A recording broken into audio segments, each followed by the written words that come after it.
चार गिलास ये मेरी जोड़ी गिलास। अरे वाह। गुजरात की थी मैं और बहुत अच्छा एग्जीबिशन और एक्सपीरियंस भी बहुत अच्छा रहा। Hello friends, welcome to my channel Minnie's Lovely Life Vlogs, and once again welcome in the second part of Suraj Kunj international craft fair. तो आज मैं आपको इस फेयर में शॉपिंग करने की टिप्स एंड ट्रिक्स देने वाली हूँ। तो शुरू करते हैं हम लोग।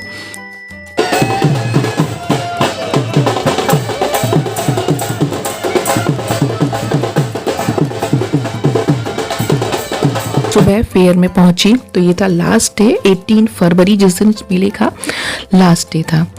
तो इस दिन रौनकें तो डेली जैसी थी, बट क्राउड थोड़ा ज़्यादा था। संडे था, लास्ट डे था, और मैं लगभग 12 से साढ़े 12 के आसपास यहाँ पहुँच चुकी थी।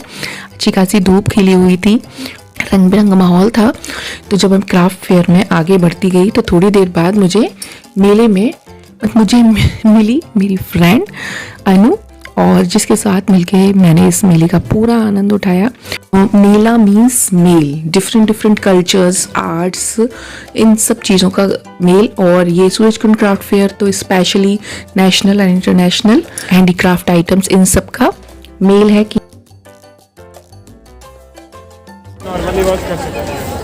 तेरे ऊपर तो सारी अच्छी लगेगी वैसे।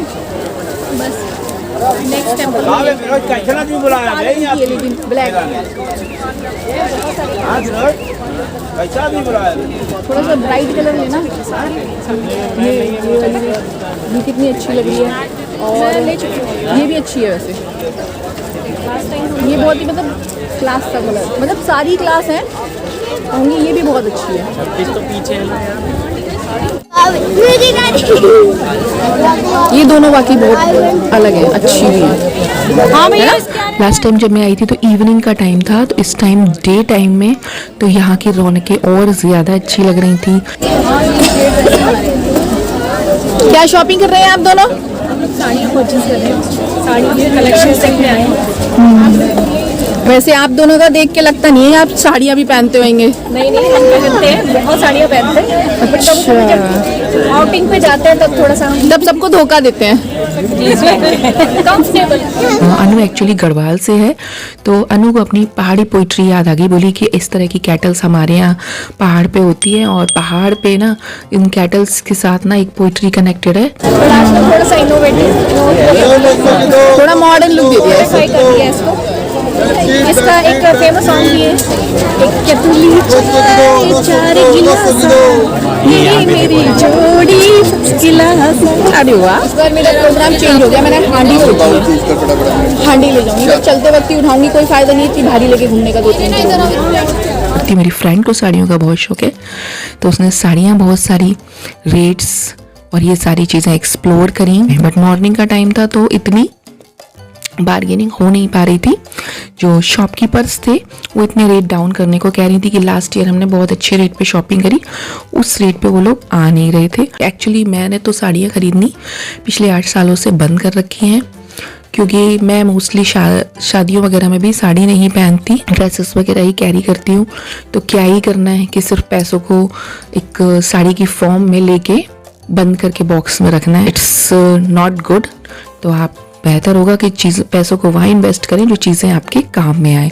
मेले में कम बजट में अपनी मनपसंद शॉपिंग करने की फर्स्ट ट्रिक ये है कि आप फर्स्ट हाफ में न जाके सेकंड हाफ में एंट्री लीजिए, मेला या किसी भी इस तरह के रीजनल शॉपिंग मार्केट में आप। क्योंकि सेकंड हाफ के बाद जो शॉपकीपर्स होते हैं वो सेल के मूड में आ जाते हैं, होते तो सुबह से ही सेल के मूड में है, बट मॉर्निंग में उनका बोनी का टाइम होता है, तो वो ज़्यादा बार्गेन नहीं करते हैं। लेकिन सेकेंड हाफ होने के बाद में वो बार्गेनिंग आराम से करते हैं। आपको जो भी प्राइस बताएं इस तरह के मेले में, आप उसकी उस प्राइस का कम से कम 40 या 50% अगर कम करके भी बोलेंगे तो वो आपके देंगे तो 40 से 35% कम पे वो आ जाएंगे, या 30% तक आए। इसे भी हम इंडियंस तो एक्सपर्ट होते ही हैं बार्गेनिंग करने के लिए, और बिना बार्गेन करे हम इंडियंस को मज़ा भी नहीं आता कि हमने शॉपिंग की। कोई सेटिस्फेक्शन नहीं होता कि कोई हमने फायदे का सौदा किया, लगता है घाटे का सौदा करके आगे रेट टू रेट।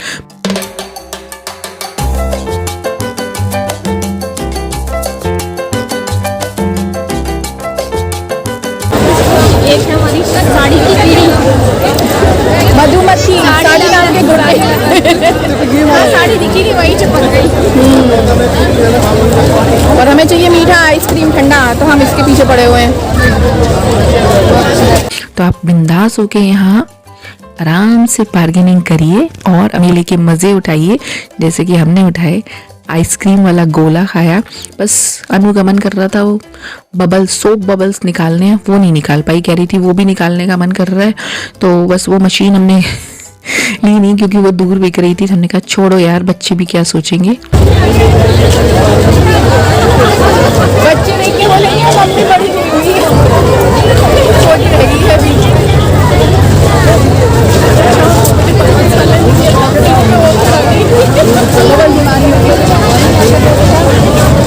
तो हमने यही किया, बंटा कोला इन सब का आनंद लेते हुए जलेबा वगैरह आगे बढ़ते गए मेले में। और ये मुझे एक शॉप दिखी, यहाँ का कलेक्शन, ज्वेलरी कलेक्शन बहुत ही अच्छा था। बताइए अपनी ज्वेलरी के बारे में थोड़ा सा। गुजरात का ज्वेलरी है, बैग्स है, पर्सेस है, गुजरात से आए हैं और गुजरात की थीम है और बहुत अच्छा एग्जीबिशन और एक्सपीरियंस भी बहुत अच्छा रहा। और कस्टम में ज्वेलरी बनाते हैं। हमारा मोटो ये है कि आपको महंगी ज्वेलरी सस्ते में देंगे। जितने भी डिजाइन देख रहे हैं सारे ब्रांडेड है, यूनिक रेप्लिका। मार्केट में बिकते 1200-1300 के, आपको दे रहे 200-300। ये हमारा कार्ड है, आप इंस्टाग्राम पे फॉलो कर सकते हैं, जितने ज्यादा भी ज्यादा पैसे। Thank you so much.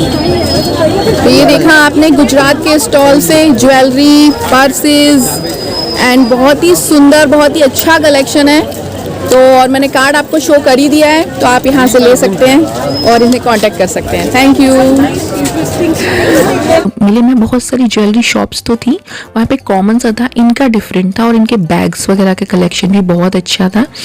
तो इन्होंने मुझे बताया कि ये गुजरात से हैं दोनों कपल्स। इन्होंने इनका कार्ड भी इन्होंने शो किया। इस कार्ड से इनको इंस्टाग्राम पे फॉलो करेंगे तो आप ये सारी चीज़ें घर बैठे बिना मेले के धक्के खाए ले सकते हैं। सारी ले लेगी। सारी खुशबू मिलेगी, गुजरात की खुशबू, अब नहीं बचना कुछ भी। वैसे भी यार लास्ट डे है। इस बार की मेले की थीम थी गुजरात, तो यहाँ लिखा हुआ है खुशबू गुजरात की। अब अनु लगी हुई है एक्शन देने में कि खुशबू, आहा गुजरात की। मैंने कहा सारी का अगर तू ही खुशबू ले लेगी तो बाकी सारे मेले वालों का क्या होगा। विजिटर्स भी हम गुजरात की खुशबू ही लेने आए हैं। और मेले में घूमते घूमते हम मेले की एंट्रेंस से लेके एग्जिट वाला जो लास्ट गेट था, इस मेले के एंट्रेंस के भी कई गेट हैं, तो ये बिल्कुल लास्ट स्ट्रेट वाला गेट है, वहाँ तक हम पहुँच चुके। मतलब हमने पूरा मेला आराम से एक साइड का कवर अप कर लिया था। और मेले में हमें मिल गई ये गेंडा जी।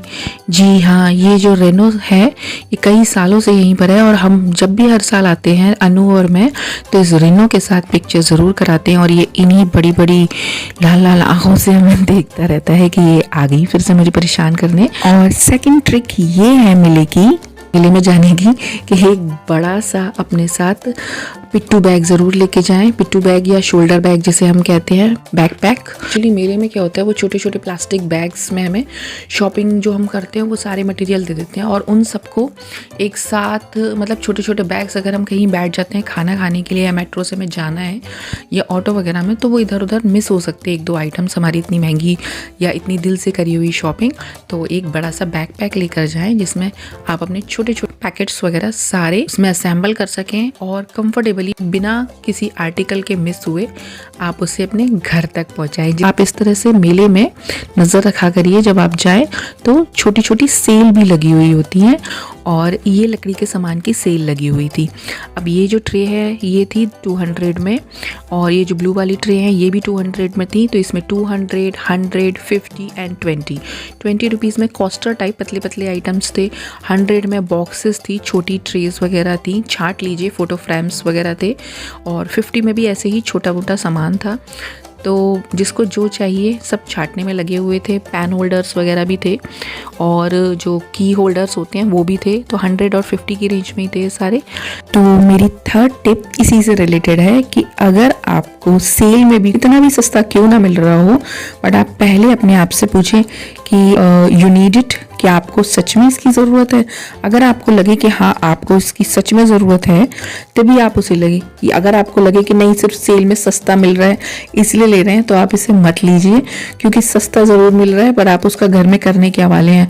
मनी तो आखिर मनी है, चाहे आपके 100 रुपये हों चाहे 1000 रुपये, तो वर्थ तो उनकी है, तो अननेसेसरी शॉपिंग करने से भी बचें। उम्मीद है आप ओकेजनल शॉपिंग मार्केट में जाकर शॉपिंग करने की टिप्स एंड ट्रिक्स आपको पसंद आई होंगी, और इस तरह के जो कल्चरल प्रोग्राम्स जो होते हैं ये तो यहाँ की मेन रौनक होते हैं इस मेले की, तो इनको एंजॉय करे बगैर आप मेले से बाहर नहीं जाइएगा। बहुत मज़ा आता है, इनके साथ डांस करिए, गाइए।